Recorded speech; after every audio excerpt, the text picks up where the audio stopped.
Yang kami hormati Bapak dan Ibu Wakil Kepala Sekolah, yang kami hormati Bapak dan Ibu Majelis Guru beserta staf PU SMP 2 Pangkalan Kerinci, dan yang kami banggakan teman-teman dan adik-adik semuanya.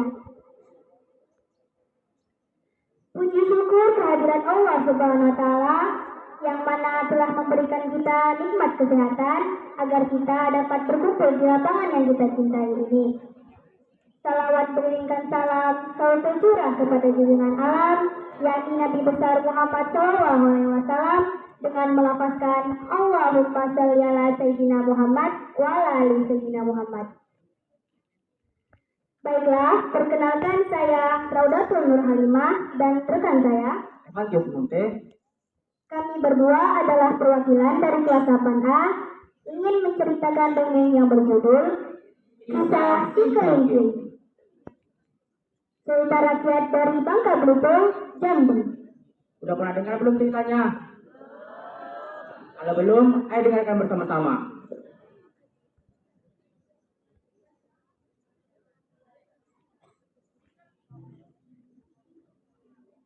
Alkisah di sebuah desa di Pulau Belitung. Hiduplah sepasang suami istri yang sangat miskin. Walaupun hidup miskin, mereka tetap rukun dan bahagia. Namun, kebahagiaan itu ternyata belum lengkap karena mereka belum mempunyai anak. Untuk itu, senantiasa malam, mereka selalu berdoa kepada Tuhan untuk dikaruniai seorang anak. Ya Tuhan, karuniakanlah kami seorang anak, walaupun sebesar kelinci. Ternyata doa mereka dikabulkan oleh Tuhan yang Maha Kuasa. Tak lama kemudian, sang istri hamil. Dua suami istri itu sangat senang karena sebentar lagi akan memiliki anak yang mereka dambakan. Tidak beberapa lama kemudian, sang istri melahirkan. Namun, terkejutnya mereka melihat anak mereka hanya sebesar kelinci. Bang, kenapa anak kita kecil sekali? Tanya sang istri sedih. Mendengar pernyataan istrinya, sang suami hanya bisa diam. Ia seakan-akan tak tahu apa yang sedang mereka alami. Akhirnya, sang suami teringat dengan doa mereka. Ingatkan kamu dengan doa kita selama ini? Maka kita selalu berdoa untuk memiliki anak walaupun sebesar kelinci. Oh iya, rupanya Tuhan mengabulkan doa kita sesuai dengan permintaan kita. Bayi itu pun mereka rawat dengan sepenuh hati. Sampai bayi itu berusia 6 tahun. Namun, ternyata badan anak bayi itu tetap saja sebesar kelinci. Oleh karena itu, anak itu diberi nama Si Kelinci. Mulanya sepasang suami istri itu sayang kepada si kelinci. Tetapi ada satu hal yang membuat mereka ragu, yakni walaupun badannya kecil, tetapi makannya sangat banyak. Si kelinci sekali makan, dia dapat menghabiskan secangkir nasi. Bahkan terkadang itu tidak cukup.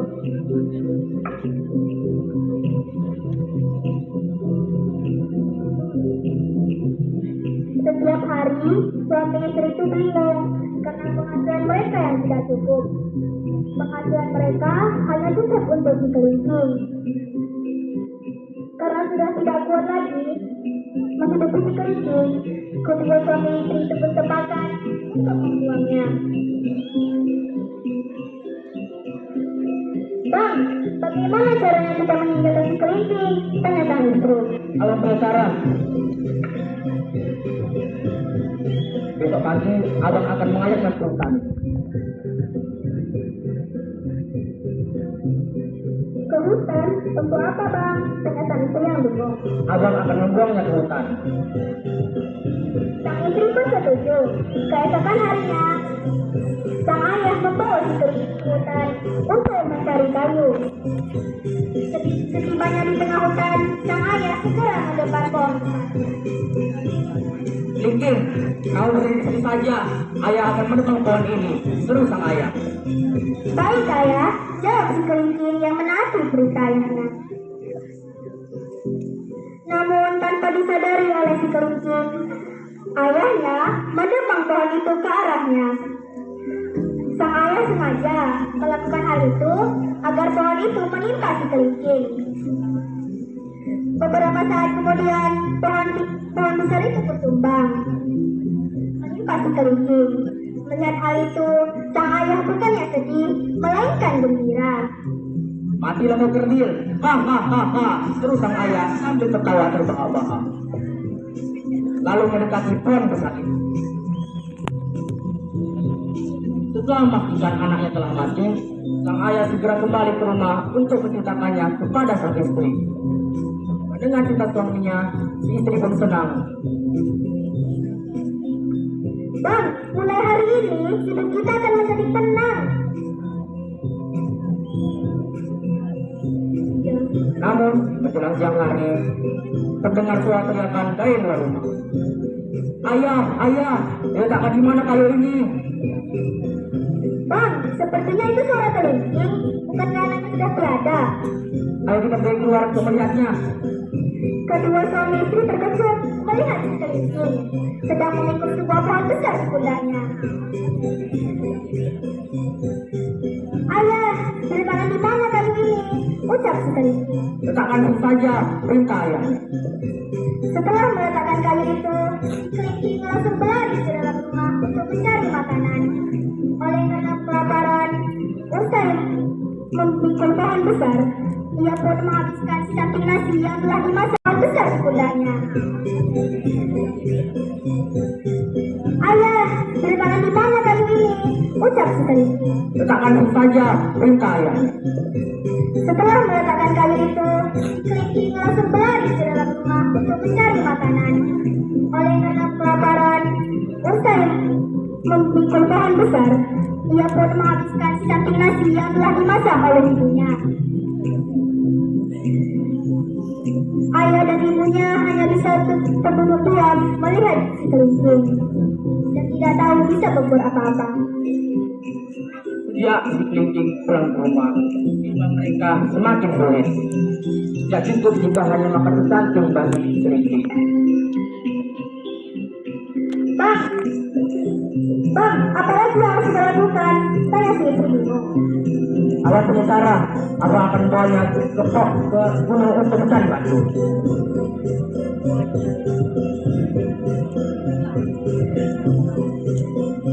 Kelingking, ayah akan naik ke atas gunung hendak mencari batu-batu.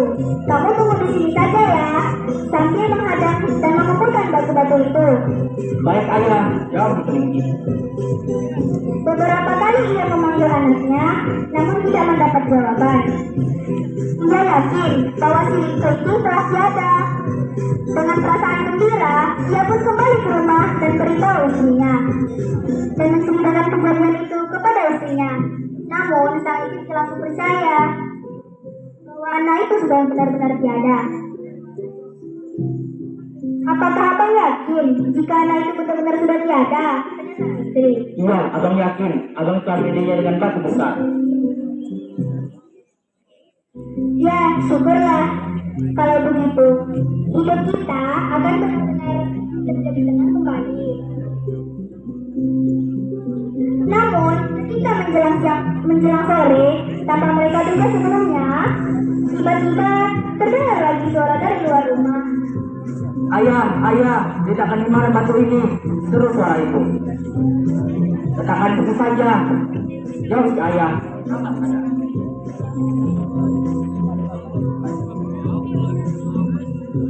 Akhirnya, kedua orang suami istri itu merasa kasihan kepada kelingking.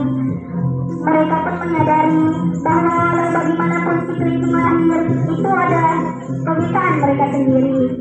Sejak saat itu, mereka tidak lagi berencana untuk membunuh si kelingking dan berniat menjadikan mereka keluarganya. Sementara si kelingking memiliki kekuatan lebih dari orang-orang biasa. Semakin rajin membantu ayahnya, Bahkan semua pekerjaan yang berat-berat dia bisa melakukannya. Sehingga pekerjaan ayahnya menjadi lebih ringan dan kebutuhan hidup mereka dapat dipenuhi. Sekian dari kami, mohon maaf ya ada salah kata. Kami tutup dengan Assalamualaikum warahmatullahi wabarakatuh.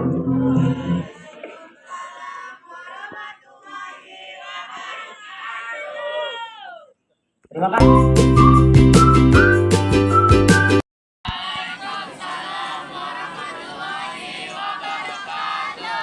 Perkenalkan, nama saya Naufal Syareza dari kelas 8C. Apa yang telah kita dapatkan dari cerita tersebut, apa yang kita buai, itulah yang kita tuai. Syukuri apa adanya, karena itulah yang kita pinta. Sekian, terima kasih.